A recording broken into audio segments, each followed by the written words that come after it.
Welcome to Bring Out Your Badass Self, a movement to break your negative thoughts and habits and instead focus on building each other up and encouraging fearless authenticity.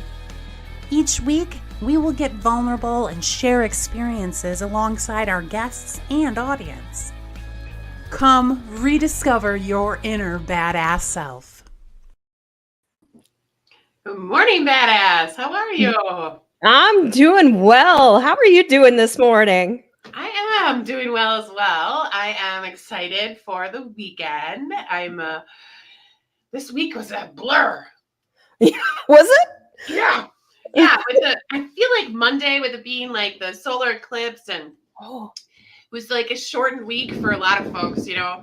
I've been fighting a cold. And so it's just like I'm actually most excited about my day today because I don't have any meetings and I'm so excited to just get through emails and other stuff that, you know, that has been kind of weighing on me. So I'm excited about that. And then I'm excited for some downtime and to hit next week running. That's awesome. Yeah. So I guess it has been a little bit of a blur this week. And also for our audience, as you're joining us, please say hello. We want to hear from you to know that you are here today. And so, Kate, I thought we might actually ask our audience a question right off the bat. And so I was thinking about asking them, so how many of us have dealt with being laid off or fired? Because that's what today's topic is going to be on.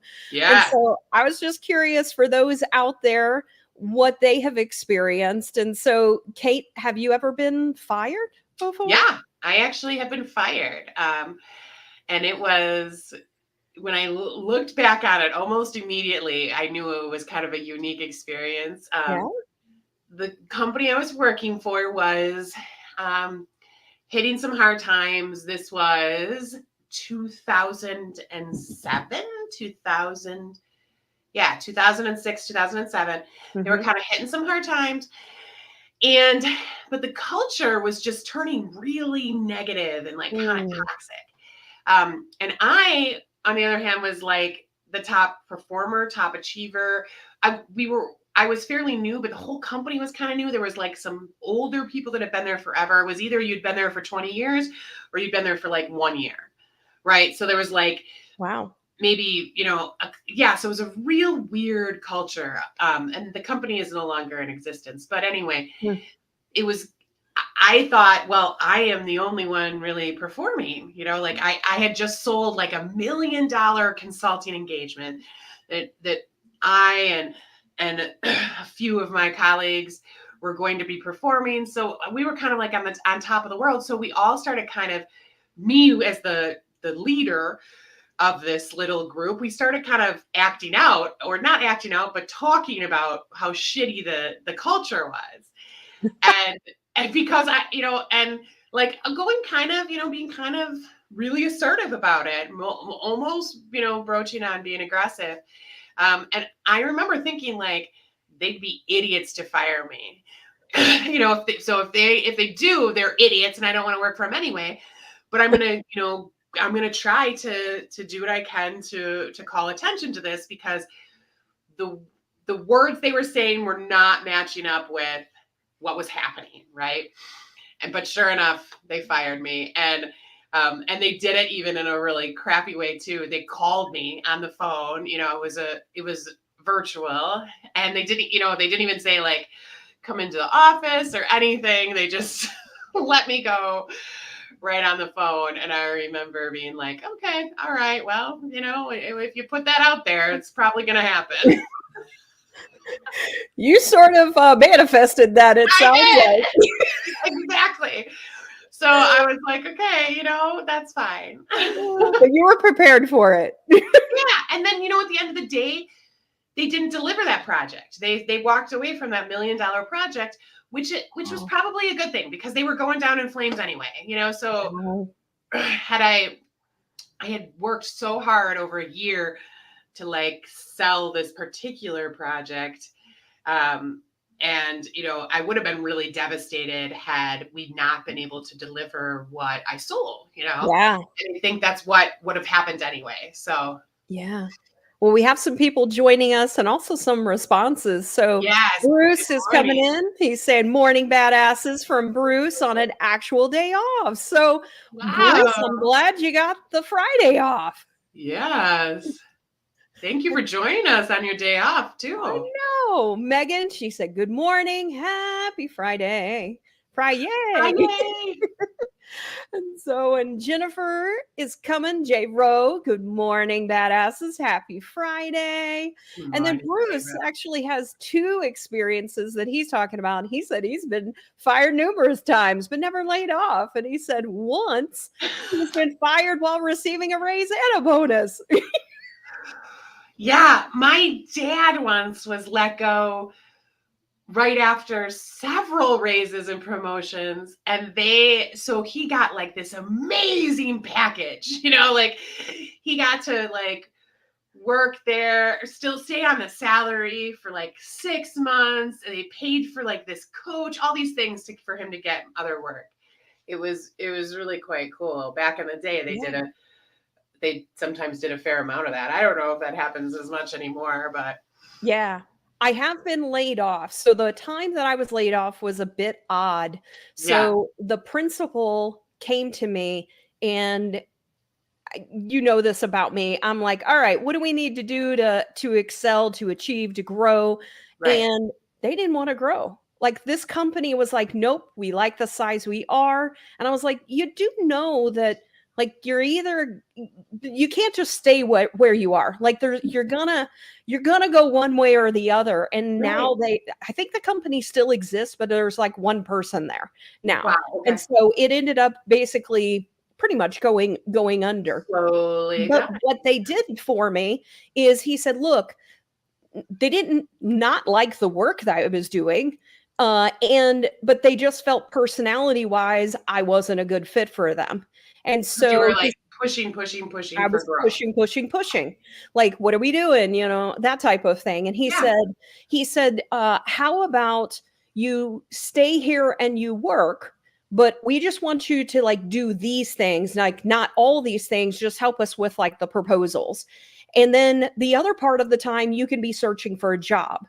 So if we find someone or if you find a job, then that's basically when we will split. They ended up finding someone before I got a job, but that's what ended up getting me into marketing consulting. I ended up doing that on my own. And that's how I got further into databases, because it was the weirdest thing that I was doing. Like I was organizing data in folder structures to get things prepared and organized for databases. And that's what ended up sort of starting me off. People were seeing the organizational skills or the things that I was doing. And that's what they wanted me to do, was come clean up their shit, basically. And so that started me down like a completely different path. And that's how I ended up where I'm at. So. This is, giving me a little more context to why, like, out of nowhere, you'll just be like, well, I cleaned a bunch of data over the weekend. I'm like, who does that? But really, it's like going back to your roots, right? Like, so you're I'm like, let's get this shit organized, seriously. Yes. But for most sales and marketing people, like the data is a necessary part of the job, but it's also kind of like the evil part of the job. Yep. But for you, you're like, no, I'm just gonna fucking do this. And so Kim's joining us too. She said, good morning and happy Friday to my favorite beautiful badasses. So good morning, Kim. And so, well, as you guys are continuing to join us, we'd love to hear from you. Say hello. And then also just let us know if you have been fired or laid off and a little bit about that scenario. And so with that, I would like to go ahead and bring our guest on today. Our guest is Stephanie Hodges. Let's go ahead and bring her up. Give me just a second.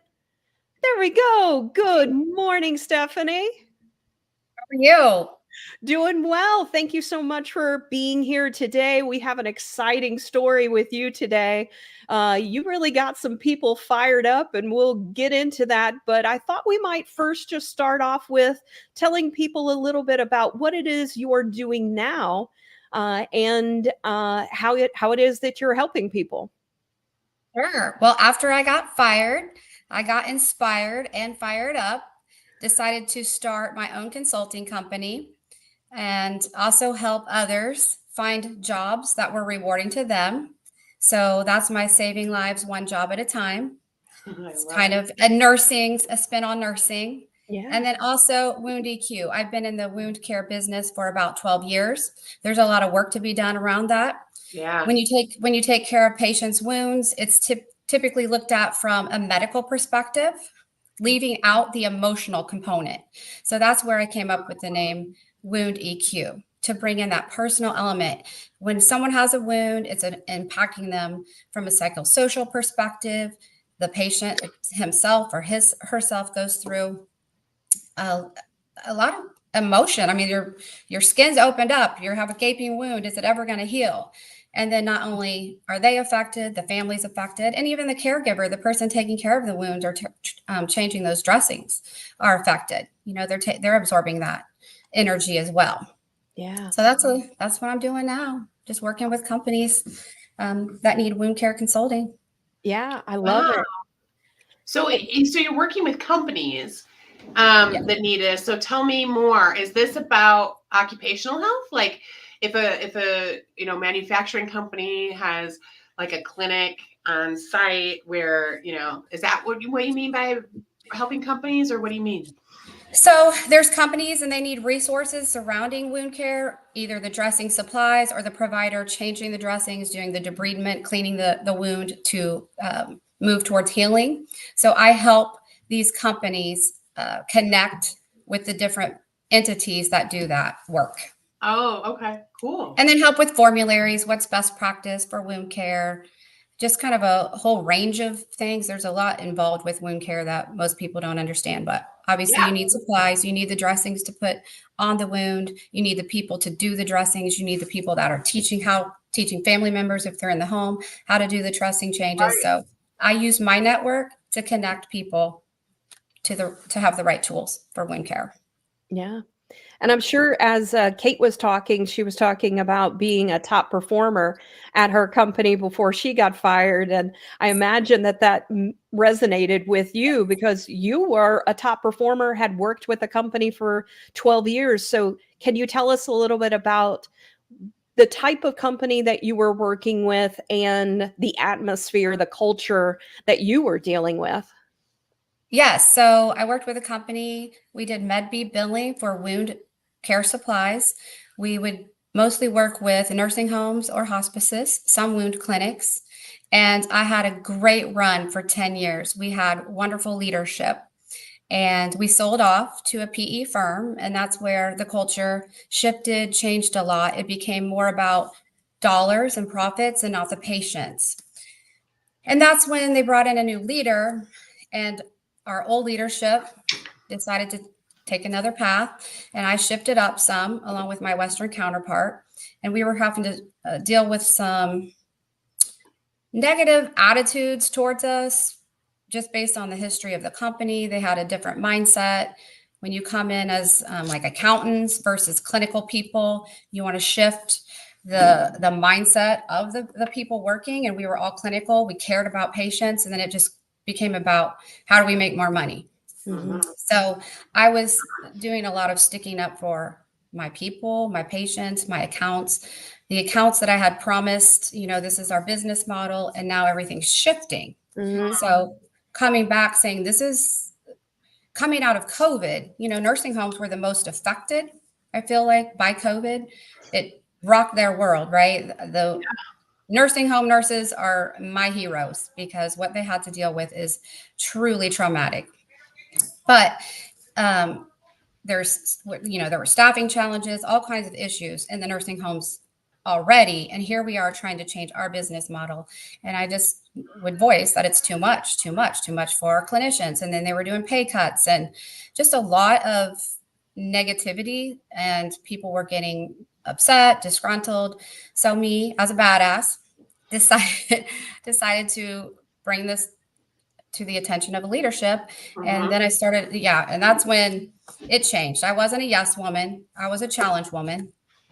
And I felt some retaliation, and I kept telling my Western counterpart, this person doesn't like me. They're trying to run me off, but they're not going to run me off that easy.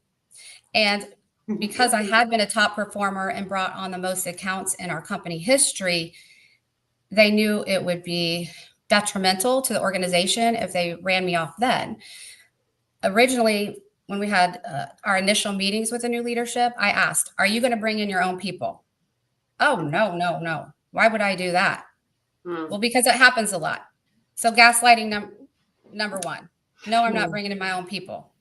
Within the next couple months, here comes all the good old boys coming in. So the women were being pushed out for male leadership. Yep. And it's very common. I read so many comments related to my post about stuff like that happening. But we were a very female-led company because wound care in general is provided by women mostly. So it makes sense to have females leading females because that's the work we already do. And now it was turning into a male-dominated organization, and it just really shifted.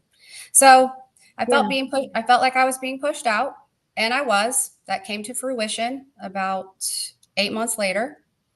There was some discrimination remarks made.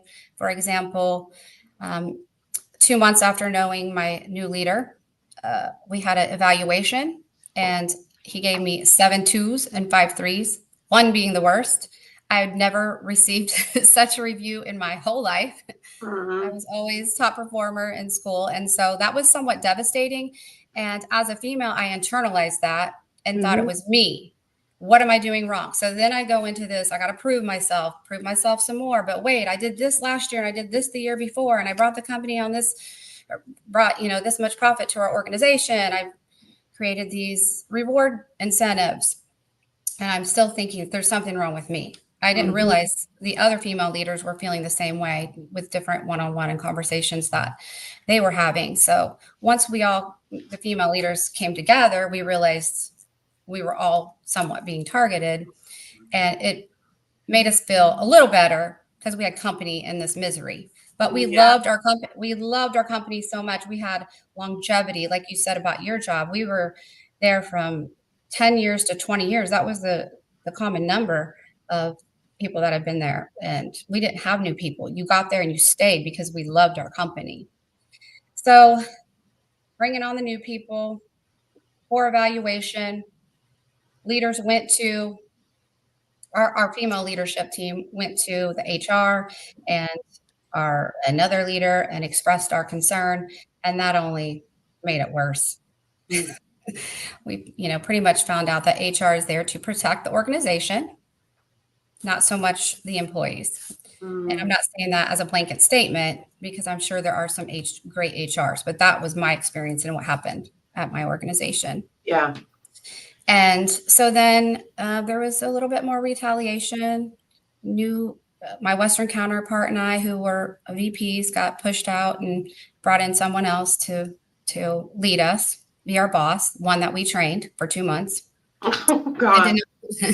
That didn't have experience in this particular part of business, but we were rolling with it. Okay, this is what we've been given. Let's go.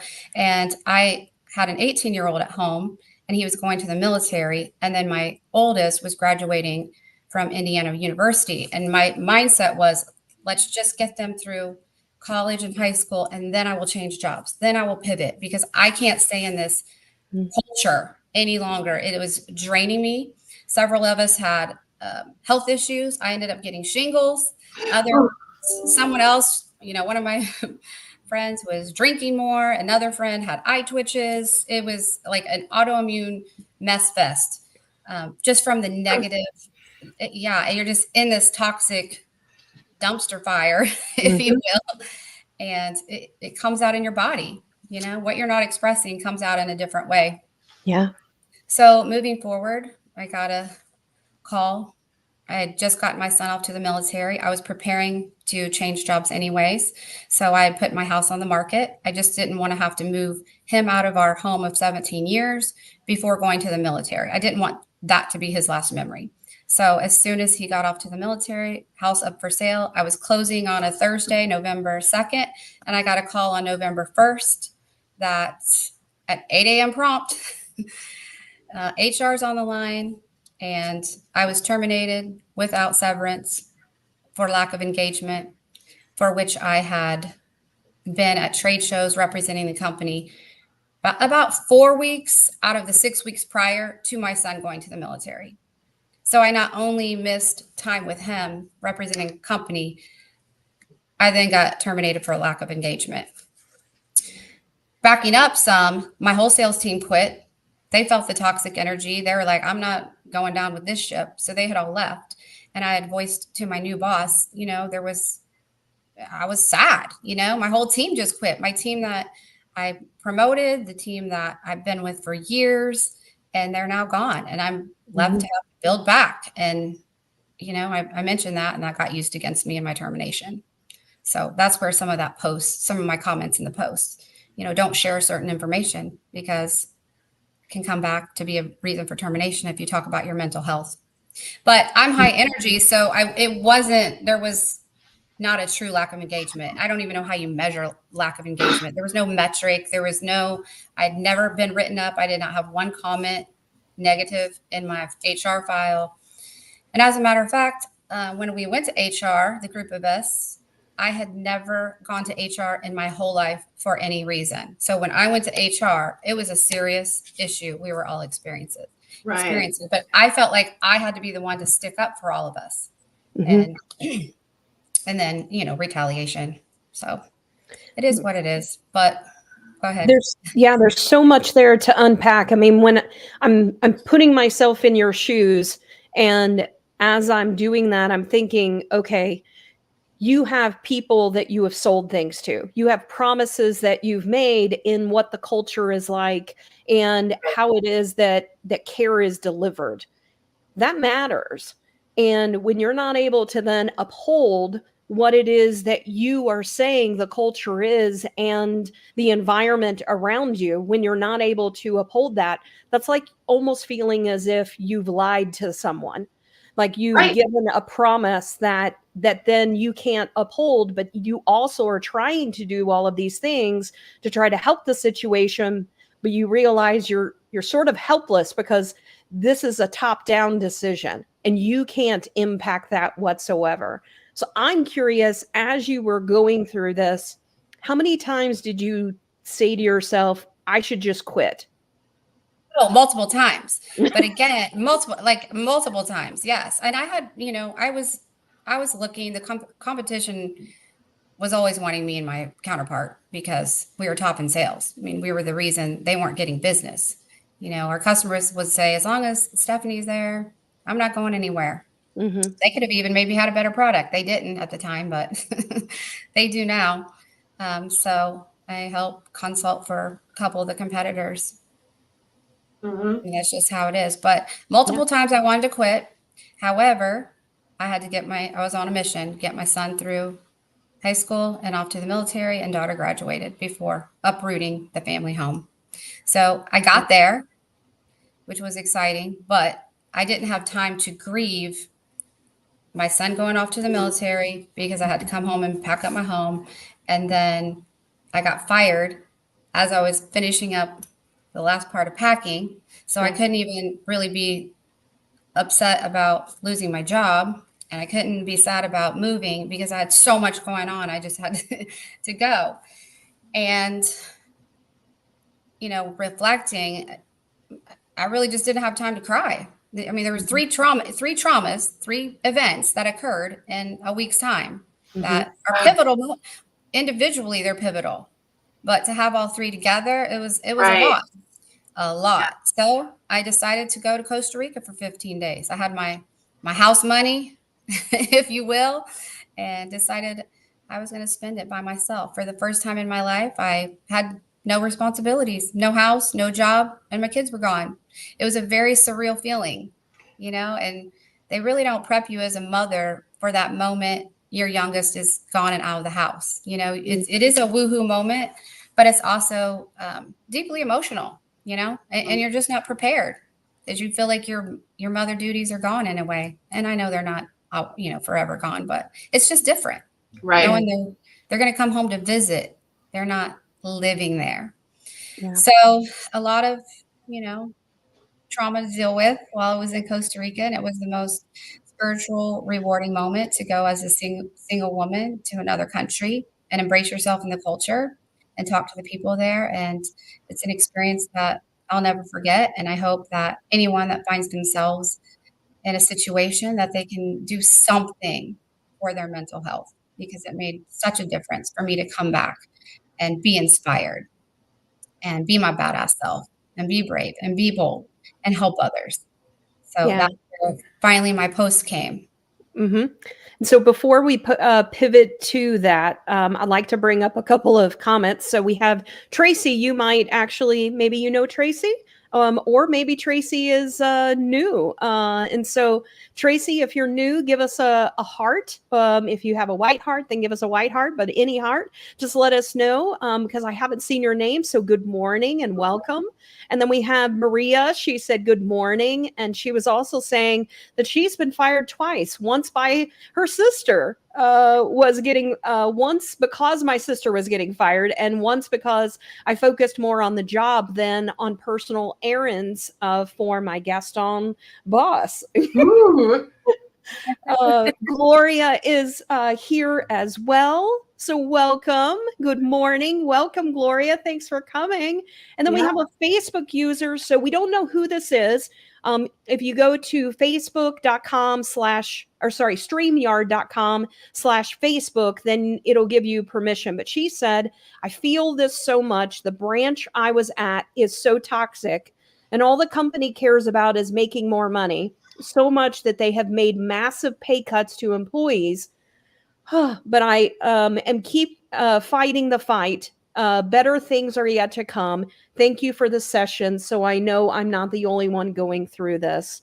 Yeah. And then Tracy said that she is new. So welcome, Tracy. And so you received a lot of that. And so tell people a little bit about the post that you did, and maybe also the thoughts that you had when debating on whether to post it. So in the back of my mind, you can hear those people that say, don't burn bridges, don't put something out there against your former employer. That'll make you look bad. You'll be blackballed from all other companies. But there was just this spiritual nudge that there are people that need to hear that getting fired is okay. Mm-hmm. Let's remove the shame and the stigma around it. And I'm always one that's willing to take one for the team. Beat me up. I don't care. Just leave my people alone. So I thought about all the different things that had happened in that year with new leadership and collected my thoughts and decided to just write them, put them out there. I wasn't the only one. And then I consulted with a few of my peers that had left the same organization. I said, does this sound okay? And they're like, this absolutely sums up our experience. Yes, girl, do it. I was like, okay, I'm a little scared, but here I go. But I gotta be brave, bold, and a badass so that I can help impact people. So once I posted, I had no idea that it would go so viral. In the comments, and then the DMs of people with a shared experience, and some worse. I at least had an exit plan. I knew that I was going to leave this organization. Some people were in the hospital room with their dying mother. Some were on vacation. Some had cancer themselves. Just horrible stories. And as I was absorbing all of that energy, I just, knew there's so much more work to be done around this. But there are so many narcissistic bosses out there, toxic situations where profits and become, are more important than the people. And it's I guess corporate world is so unhealthy right now that something's got to be done. And I'm glad my posts could help ignite the fire, help ignite some change. And I had people go, I just walked into my boss's office and laid it on the line and I quit. A lot of people, a lot of people said they quit before they got fired, but I genuinely had at least 1,000 direct messages, and there's been 5,000 or so comments, couple thousand reshares, which has been so interesting. And then the probably about 1.5 million views on my little post on LinkedIn. I had no idea the domino effect it would have. And people globally, all around the world. I had messages from Canada, Mexico, Guatemala, Ethiopia, Egypt. It just was amazing to witness. And then I knew that I did the right thing. Well, and to explain to people, that's how I found Stephanie, was through her post. And so for those that haven't gone out to her profile on LinkedIn and see that it's featured up there, she's sitting back in a chair and she has a shirt that says, I got fired. And so it's iconic. Whenever I saw it, I was like, oh man, that's badass. Yes. Yeah, I decided to wear all white. I was like, what's going to pop on here? Because some people don't necessarily read the verbiage at the top. They see a picture and that's what draws them to it. And so, I schemed a little bit about what would look the best. And I thought a white outfit with a black shirt that just said, I got fired. And I think that resonated with a lot of people. And, I had a lot of males reach out. There were some comments about females and females working hard.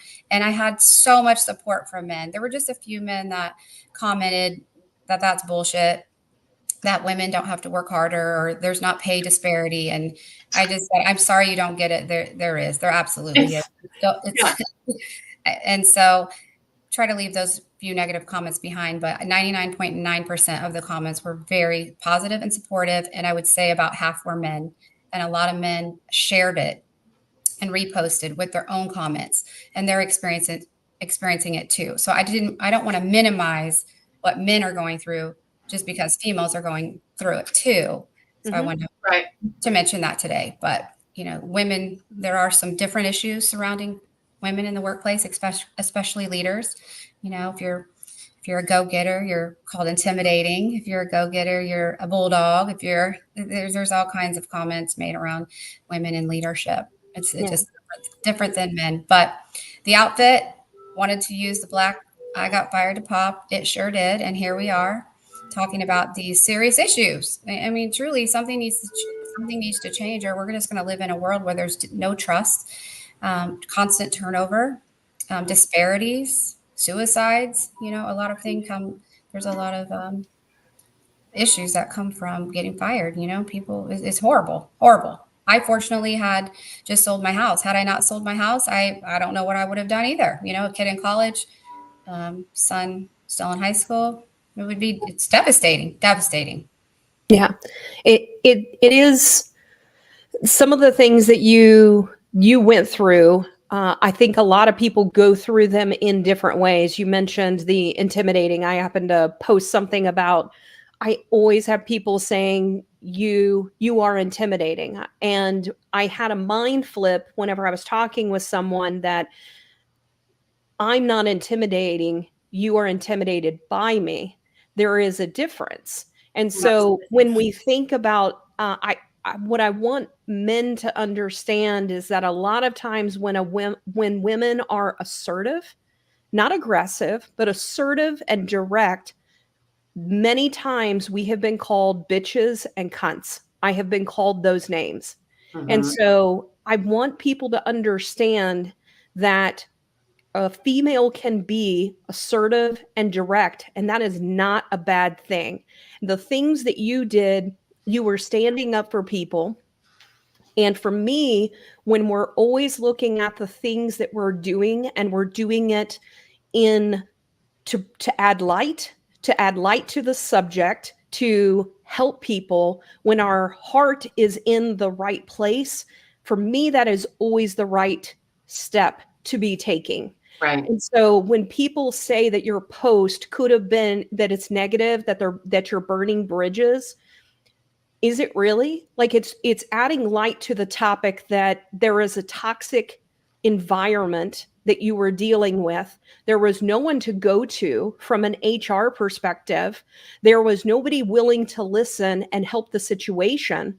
So what are you supposed to do? Just take it and not deal with the situation? If anything, people that are direct and are willing to stand up and say something should be applauded. Yes. And a lot of times as a female, it is interesting. We're not always taken seriously when we're direct. We're told that the things that we're doing are bad, when in actuality, we're doing exactly the same thing our counterparts, do, but they're accepted in a different way. And it's weird because I've gone back and forth on this as a female. Like, I'm like, oh, I've never really experienced things. And I'm like, oh, nope, Sarah, you have. Like I go back and forth because for me, I don't really allow people to, I continue to come back to not allowing people to put me down for me being my best. And that's what I want women to understand. That's what I loved about what it is you did, is that you were like, no, this was not right. We have to stand up. And I think the more we have people in the world, whether male or female, that are focusing on the good and bringing light to the subject of things that are negative, the things that are real, gender pay, disparity, toxic environment, all the things that you said in your post, that should be applauded. Yeah, 100%. I agree with both of you. I think it's our responsibility as females that are also badasses. It is our responsibility to call it like it is, to be direct. It's your fucking story. Like, you get to share it when and how you want, because it happened to you. Yes. Even if you did something wrong, it's still your story, Absolutely. The other thing I wanted to kind of toss out there and see what you guys think about this, because I think it kind of goes along with what we were just talking about, right? Like, so for Stephanie, you were being bullied, essentially, and there's, anytime we're in an abusive kind of situation, right, like that, we go through, men and women, typically, we go through like a guilt and a shame cycle, right? Like, why is this happening to me? And it's, what typically, if you're able to come out of it, you end up realizing, no, girl, that was not even about me. That was about them, right? Yeah.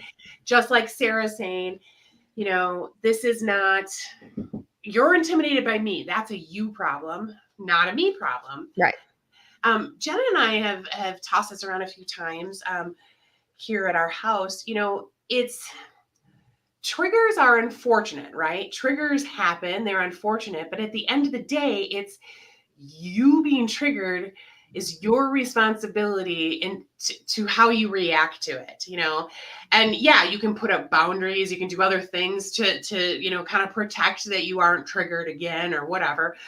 But for me, it's very similar in terms of, we all have responsibilities to how we react to our own behavior. Yeah. And everyone needs to own that shit. And we need to kind of stop putting values in the places where they shouldn't be, right?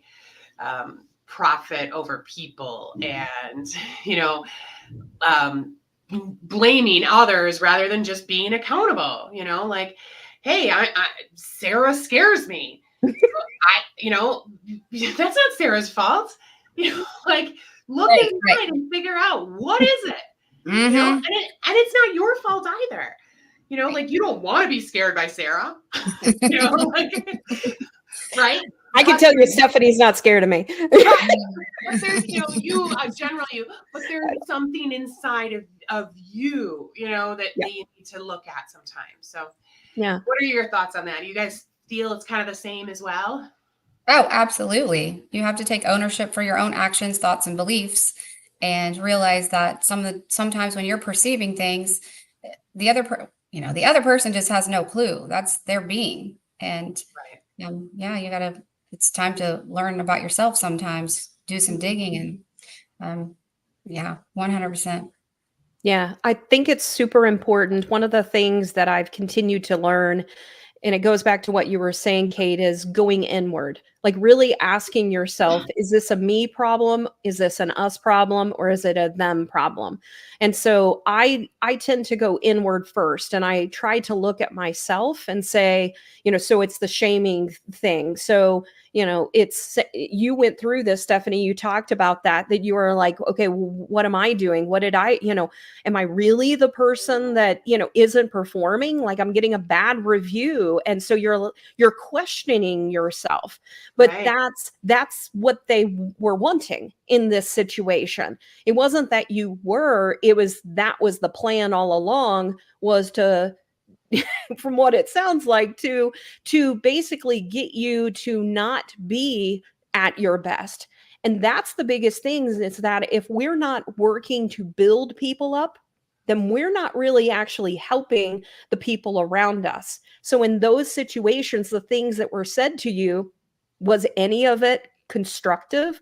You can be direct and you can say, like, here's an issue that we're having, but if it's not helping you to build that person up, like, hey, this is where I think you can go. And that's, I think, what you were dealing with, is they were just trying to tear you down. Right. I absolutely thought it was me. I was doing something wrong. And then I took my power back. I'm like, no, this isn't me. I'm not going to be manipulated into thinking that I'm performing. I can take corrective criticism. That's not what this is. I was even able to improve my executive presence. I needed to wear glasses and my hair pulled back. And shoes with no bling. I mean, I'm a flashy person. I'm in sales, and somebody that wanted to make me someone that I wasn't. And I took, that's when I took my power back. I said, no, I'm going to be me. Right. And here we are. Right. Like, how crazy, Stephanie. So you're not only being told that all of the work that you've done that is good is no longer good enough out of nowhere, and then you're being asked to literally play a role that you are not, that just gives me the willies. I had a 4-letter word with an F come up in my mind. Yeah. Yes. It was an interesting dynamic, but that's where I feel like you can be in that moment and not realize it's happening to you until you're out of it. And one of the most freeing moments post getting terminated and all the other things was in Costa Rica. I was standing under a waterfall and the water was just falling on me. And I put my arms like that. And I felt freedom for the first time and got back to myself. It really is a drain on you when you're in that situation. So if there's anybody on here and they're struggling on what to do, get out. That is what I would say. Get out. However you can. Yes, get out. There is greener grass on the other side. It is worth it. Your health is worth it. Your family's worth it. Don't let these companies drain you so much that it affects your health. I had a couple of people, say that they're still mourning the loss. They're 1 year into it. They can't get out of it. Thank you so much for your post. It's inspiring me. There's a light at the end of the tunnel. And I've been using this in my messages back to people. You got to grieve it, but then leave it. Those people robbed you. The companies robbed you already enough of your time and energy. Don't give them any more. It's only hurting you. They don't care.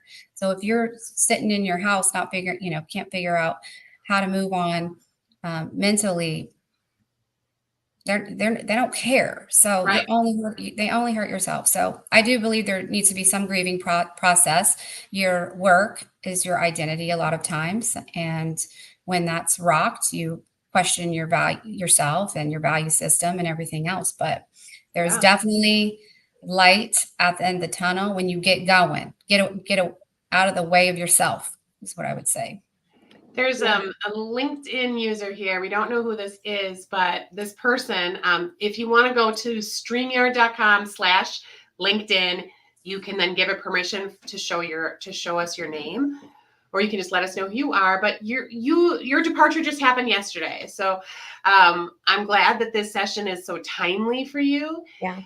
If you were able to take Stephanie's advice and get the hell out for a while and reclaim yourself and spend some time just investing in yourself, please do that. Yeah. I would also say, as I would be curious a little bit more, Stephanie, on your thought process as well. For me, it's also, I think, important for people to ask, am I being true to myself? Like, do I feel like I am allowed to be my best self here? Yeah. And a lot of times it's also that a lot of times people feel like they have no options. And what I love is that you were like, nope, I got options. And you started thinking about those things, because a lot of times people think they only have one path, when in actuality, if they just really spend some time, it sounded like you spent some time sort of meditating and sort of, just releasing yourself and having some time, some downtime to really open you to the possibilities of what those other options are. So do you want to talk a little bit more about that?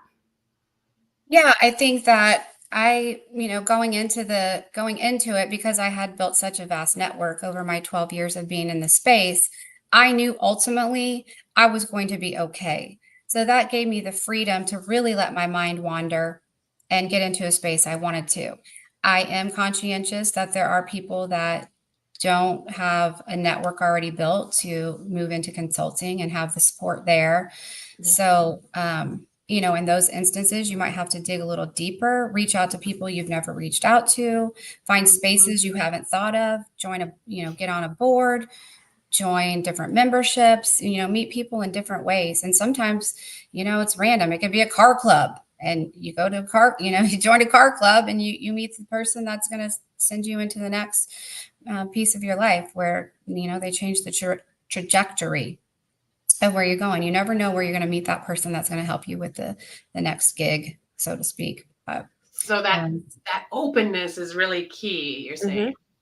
Yeah. And I think that's like, I got fired, it happened. And when you're vulnerable and you share, more things you attract better things. You attract people and you attract that support, and it helps you get out of that, I think, funk mentally as well. You just own it. Like you said earlier, you own, this is what happened to me. I can't change it. I'm not going to be ashamed. I'm going to talk about it, and you'll find out that there's been a lot more people that this has affected or it's been done to. I saw one guy say, he said, I've been fired 3 times.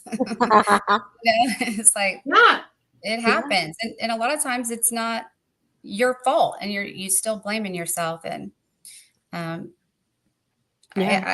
just, it's been a fun experience. What was sad is fun now, and I wouldn't be where I am today. I wouldn't have known the different people in my circle that came forward to give me a job. Love you all. It was very heartwarming to see those people come forward. That's awesome. We have lots of comments that have been coming in. So I'm going to pull up Christy. She said 100% the script needs to flip and be people over profits. I have no doubt that corporate America would actually end up seeing more profits if they put people first. I'm so passionate about this. 100%. For me, that's actually one of the things that I really believe is that if we focus on employees will focus on clients, and therefore the profits, I don't even have to worry about that, because my heart is in the right place in what it is we're trying to do. We're trying to look out for the client. We're trying to make sure that we're doing what we need to do from an employee perspective. And I'm 100% on board with that, Christy. Yep. Eric said, good, badass morning. He's joining us. Eric. Christy also said, oh my God, nailed it. When you said you are not intimidating, they are intimidated by you. It's a them problem. Yep. And then Maria, how many times I've had to ask a male counterpart to repeat what I'm saying to a group of folks. Oh my gosh. Yes. That's hilarious. Yeah, Maria, that happens all over the place. I know exactly what you're talking about, though.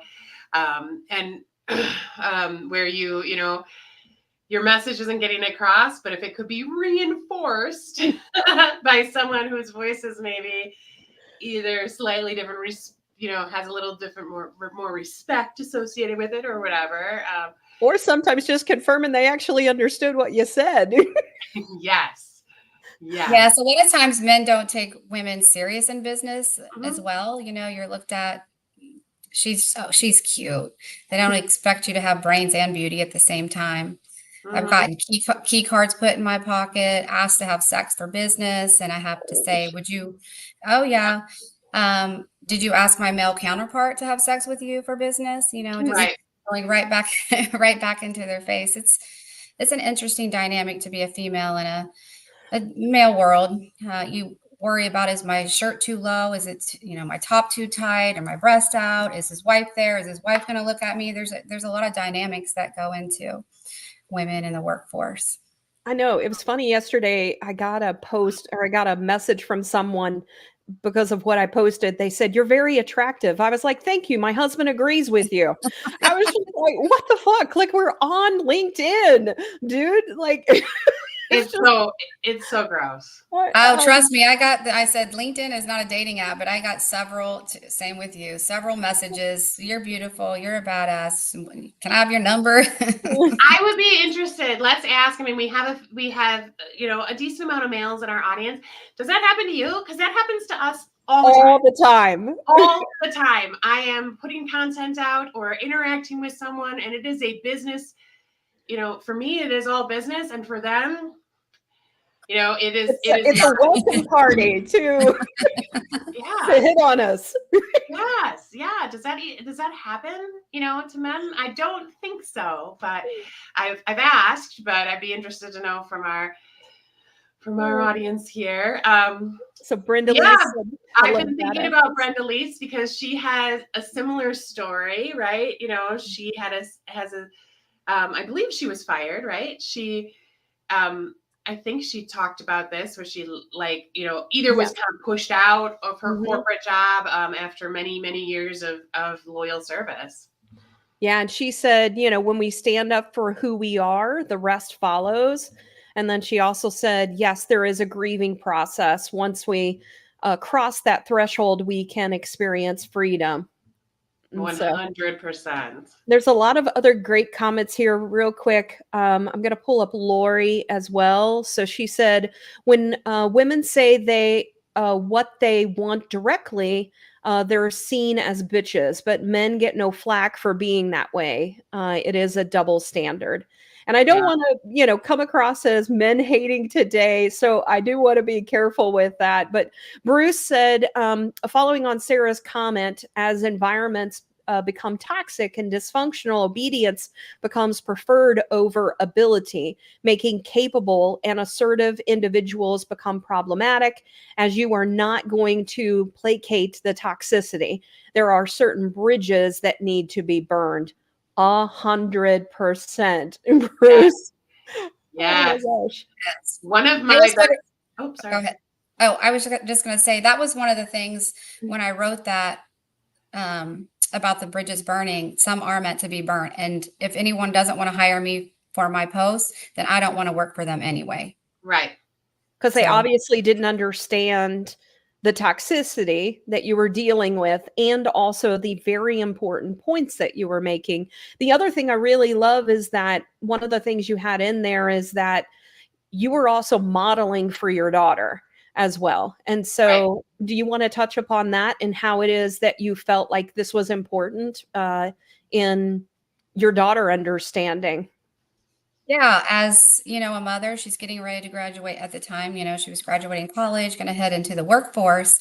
I thought to myself, I'm standing up for every woman before me, after me, and this, the culture needs to shift, and she needs to stick up for herself. And if I'm not sticking up for myself, then how am I modeling for her to stick up for herself?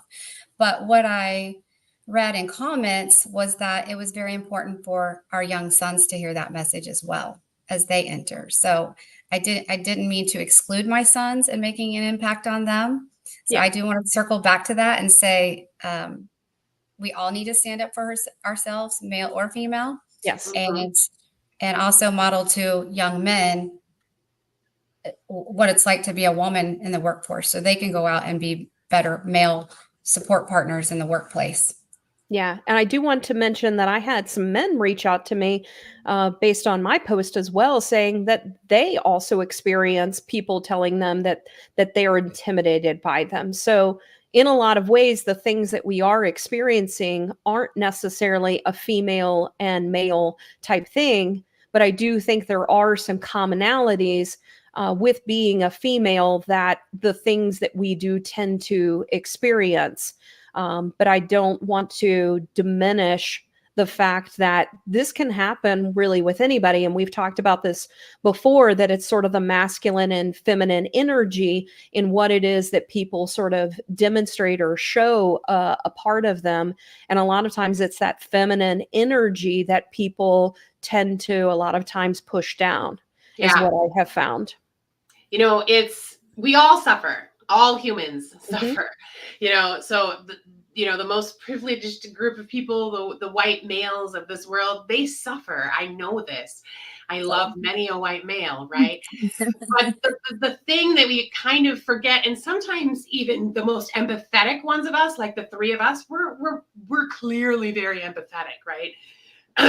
What we forget is that otherism is a thing, right? So what the difference is that, we are kind of systematically shaped by the environment and the society at a really young age, and there's all these facts and proof out there and research done, that little girls, as they are aging, by certain ages, start having these limiting beliefs about themselves.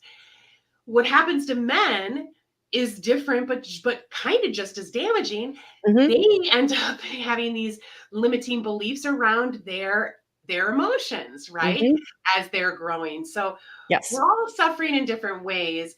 Unfortunately, when you layer on these marginalizations on top of these other things, it does put certain groups of people in a worse situation. So women are undoubtedly in a worse situation. That doesn't mean that men aren't also suffering or aren't experiencing some of these things, but that's what systemic otherisms, do, right? Systemic racism, systemic, sexism, all of this stuff. So it's real. It's just hard for us really empathetic people to sometimes separate it and see it for what it is, because we know that if there was kindness on both sides of the aisle, or between the masculine and the feminine, or between the races, that if there was love and kindness there, that so much of this would dissipate, right? Well, and also just stopping and listening, and putting yourself in the other people's shoes of understanding how they're feeling. And so it's that empathy aspect that no matter what sex you are, if we're doing that and understanding the implications of how we're actually treating people and the end results, like if the people that you worked for had actually sat down and listened to you and said, look, this is how it's impacting the clients. Like, I have sold this to clients in this way, and then this is how we see it benefiting the clients, but they didn't want to do that. Like, their only concern was money. And the moment that happens, the moment you basically remove any of the emotional impact that you're having on people. Mm-hmm. Yep. Yeah, definitely. There's So so many comments. There are. So I'm going to go ahead and pull up a couple. So Maria, I think you might be new. So welcome. Do you know Maria? I saw you smile. No? Okay. She Right, said, I got out after 21 years. I was smiling for that reason. yeah. And no one was more surprised that I finally got out than me. I am grieving us in surrendering to what's next. That's huge. The surrendering aspect and not knowing what the outcome is going to be, it opens you up to so many paths. Trying to be excited as to what's next. And so, Maria, please come back and let us know what happens. And so maybe even from today, you might get further inspired by what Stephanie is saying, or someone might be able to connect with you and have a further thought there. And so Tracy also added, the corporate mindset today is not about self-thinkers with excellent skill sets, but more about working the process, which is healthcare, in detriment, and healthcare is detrimental to the patient and workforce. And so, any thoughts on that comment? You being in the Yeah, I agree. There's been a shift, and anesthesiologist groups are getting bought out by PE firms. Hospitals are getting bought out by PE firms, and the PE firms' mindset is to make profit, and we're losing that human element that actually takes care of the patient. And we are all patients. It's going to impact us. Does PE stand for, is that the personal private equity. or private equity? Okay, that's what you're talking about. I just wanted to make sure that we were separating it from the healthcare in general. Yeah. So private equity firms. And I don't want to bash all private equity firms. I've just seen that be the trend.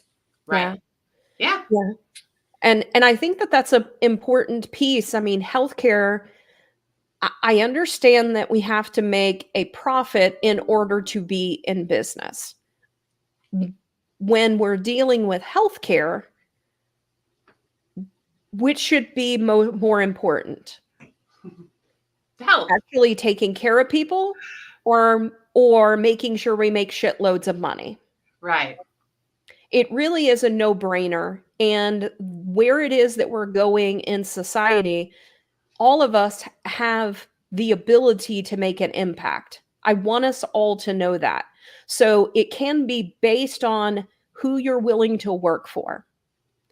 It can be standing up in what it is that you're doing. And that is what I love about what Stephanie did, is she's continuing to look at, okay, I'm going to be a contractor and I'm going to focus on people that actually do what it is that I care about.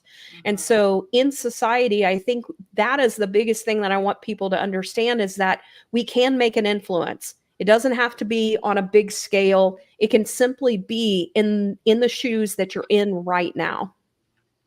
Yeah. Okay. Yeah, absolutely. Thank you for that, Sarah. I think that's like empowering, and that is the truth. We forget, right? But that everything that we are doing does have some power. It has some impact, and everything from where we work, the people we work for, the people we serve, the money we spend, right? What we're putting back into the community. Yeah. Burn those bridges, Brenda Lee. That's right. Burn those toxic bridges. And Absolutely. So Stephanie, tell us a little bit about the avenues that you did take. So all of this happened and you came into yourself and figured out what was most important to you. What is it that you actually did, and how did it then open you up and impact you, what it seems like even further and doing better than where you were at? Well, because I had started my wound EQ business, which was meeting with an attorney, getting my LLC, going and opening a bank account, that was all new to me. I'd been a W-2 employee. So navigating that process was kind of exciting and fun to learn. And then after posting this, I got fired, and all the responses, I felt there was work to be done around this. So I went and got another LLC called I Got Fired. And it took a minute for them to approve, I think, because what is this I got fired concept? But it was approved ultimately by the state of Indiana. And got some t-shirts we'll see here towards the end, but trying to make an impact. We have social responsibilities related to ourselves in this world. I feel like that's hugely important. This is not good. The messages that I received, I wish maybe I will put them in a book. I don't know. Yeah. It's tragedy. We are hurting our own people for profits. And I don't understand that mindset. And I know companies exist to make money, but people also work at these companies. And so there's work to be done. I got fired. It's a whole vibe now. You have to write a book. I got fired up, book. Fired up, fired and inspired. I say fired and inspired. And it is a process to get there. But I'm a go-getter already. I'm not going to let things hold me down because, you know, we can only boohoo about certain things for so long before you make your own self miserable. So get back out there, get going. You have badass within you. Everyone does. Everyone does. We are fighters by nature. There's a will to live. So, like I said, grieve it, then leave it, and come back better, build back better. And we all have it. We do. I think you just created a new shirt there, just so you know. Yeah, and you know, raise your hand in the comments if you think Stephanie should write a book. I'm suggesting that she write her story, that she, you know, interview some of the other people that have interacted with you, so you have some really interesting, you know, stories of people being fired and then how they were inspired. I think that'd be great. I love that. And so I do want to talk a little bit about the shirt. And so you've taken it even further. And so I'm going to go ahead and share this up. Let me go ahead and come back to this. There we go. Oh, I'll come to the other view. Let's see. People asking for the shirt that I had on. That's what was inspired. And I thought, well, I might as well make my own because you know, I had just gotten it off Amazon. So the fired, the I in fired is an actual matchstick. And then on the back, we get fired up and it turns into a flame. So that's kind of my signature look for the I got fired. I love it. And then you have some other shirts coming as well, right? Yes, because of interest, when they started seeing the I got fired, people said, well, I want one that says I quit or I got laid off. And so, and I resigned was another one. So I have ones that say laid off, paid off. And the I again is the matchstick. And then on the back, I resigned, or another one, I resigned. And on the back, peace of mind. So yes. And then I quit, got lit. I love it. Yep. Good job. So if any of you are in need of a shirt, let me know. And it's for fun. We're trying to make a movement about reducing the shame and the stigma surrounding I got fired. Yes. And I'm trying to copy the, so let me do this real quick. I'm going to add it into the comments real quick. And so these are the different shirts that she has. Well, you're doing that. I love a couple of comments. Like, I love the community. Like, I love that, you know, Brenda Lise is like, yeah, you know, she was correcting me or filling me in because I was like, I know she got fired or pushed out or something. Yeah. So yeah, I go after 24 years of restructuring.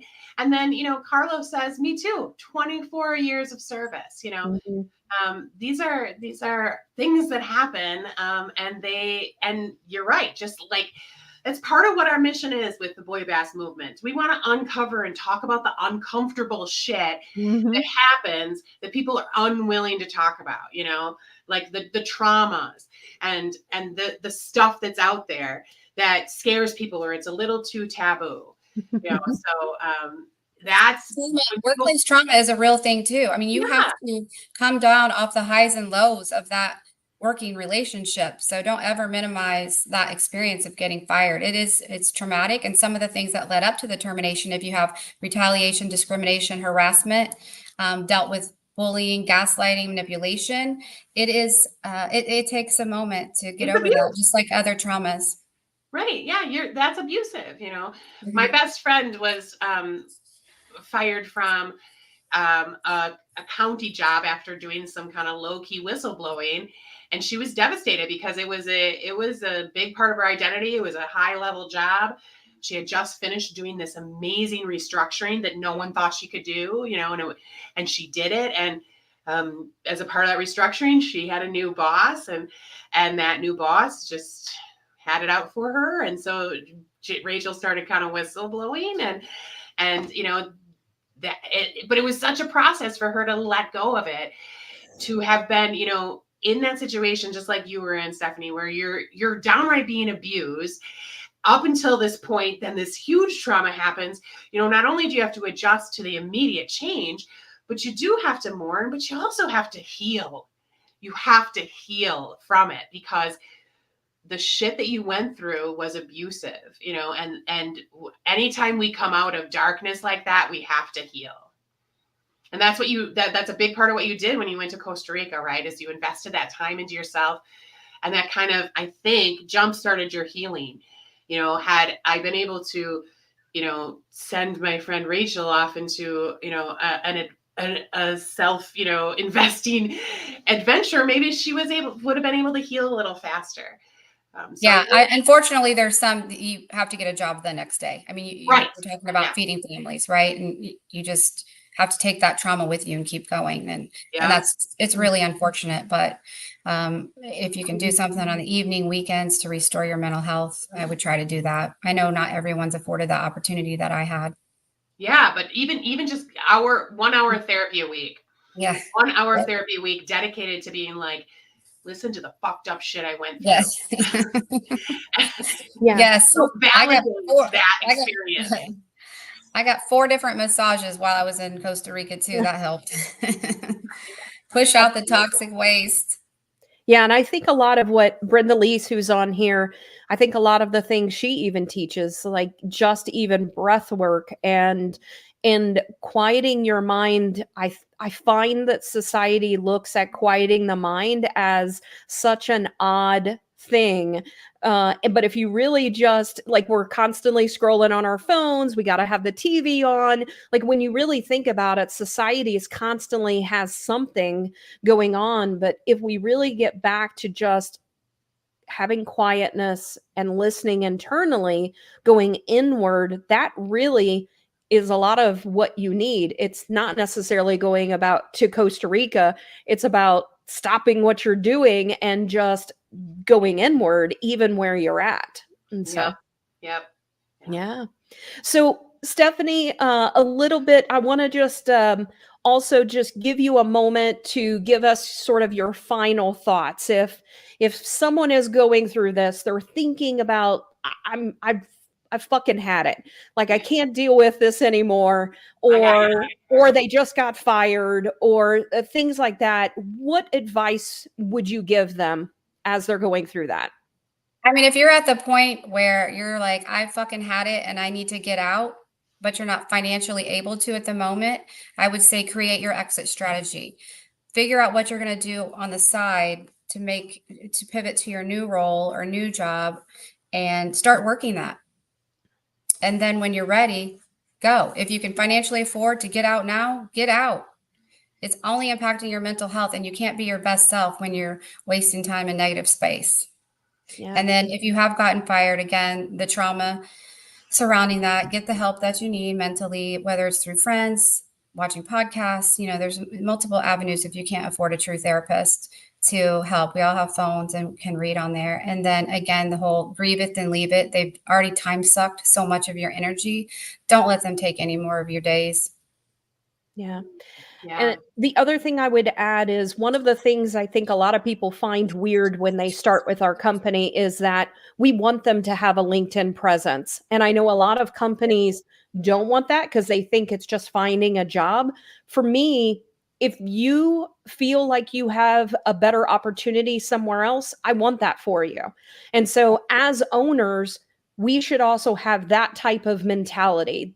And so we also have to understand that people need to grow. And if I can't want the best for them, then am I really in the right place, mindset wise? So I actually encourage people. I tell them flat out from the beginning, we want you on LinkedIn. We want you to build a network, because you may not stay here. You may decide that you're fit, but I want you to be successful. So go on to LinkedIn, do the things you need to do to network. And I think a lot of times that is one of the detriments to people, is they didn't spend the time really doing the networking that they needed to do. And when they're in desperate situations like that, they then feel trapped. Well, crap, now I didn't do the inner work. I didn't do the networking. I didn't do the other things that I should have been doing along the way. So I love the message that you're giving people, is to think about your exit strategy. And a lot of that is doing the side work that's really required. Yeah. And the best time to start a side hustle or to work on something else is while you're stable, right? So whether or not you are in, if you're in a truly toxic environment that's making you sick, that's, you make choices based on what's going on in your life, right? But Mhm. I agree 100%, invest in yourself as much as you can while you're dealing with the traumas as they're happening. And if you do like your job, there's just no job that's safe anymore. I'm sad to say that your job's not safe. You should always have an exit plan. And I encourage people to get out of financial debt so they are free. They can afford insurance when they have been terminated. I mean, that's the scary part. In the United States, our insurance is mostly tied to employment, which causes people to stay in their toxic jobs. Their family members need the insurance. That's one of the reasons I stayed as well, as long as I did, for insurance. Yeah. But when you can financially afford your lives, simplify your lives as much as possible, then you can get out when needed. Yeah, that's a really wonderful point. Yeah, create that safety net for yourself. And don't feel bad about it either. Like, there's a lot of the working middle class population that is still living paycheck to paycheck because our society in a lot of ways, really, welcomes that, right? Yeah. So, just start setting aside a little bit. Yeah, figure it out figure it out. So you have a 1-week plan, 2-week plan, 3-month plan. And I know that's easier said than done because I was a single mom of 3 children and a sole provider, no child support. So I didn't have those funds. But, after I sold my home and the equity in it, it helped me afford some opportunities. And I can't say as much as I can about financial freedom. It's a space that I hope everyone can get to at some point. I agree. Stephanie, thank you so much for coming here today and getting our audience fired up. And so I just love it. I think you've inspired them, you fired them up, you've gotten them to really think about what's good for them in what it is they're doing on a daily basis. And so thank you for that. And thank you everyone for the amazing interaction. Thank you to the new people that joined. I hope that you come back. And Kate, do you want to, real quick, Stephanie, any other final words that you have? Not really. I do appreciate everyone that tuned in today. And thank you so much, Sarah and Kate, for the invitation. It's been a pleasure. And I look forward to working with you to bring out the badass selves of everyone and all your listeners. Awesome. Thank you. Kate, do you want to end us today? Yeah. So let this, topic of vulnerability and going through, the horrible to come out the other end, to see the opportunity to move from the dark to the light. So let this fuel the rest of your Friday, your weekend, go into next week, knowing that even if the worst happens, you can come out inspired, fired up, ready to go. Follow your heart and do what your values really truly align with. Perfect. Thank you, everyone. Thank you. Thank you.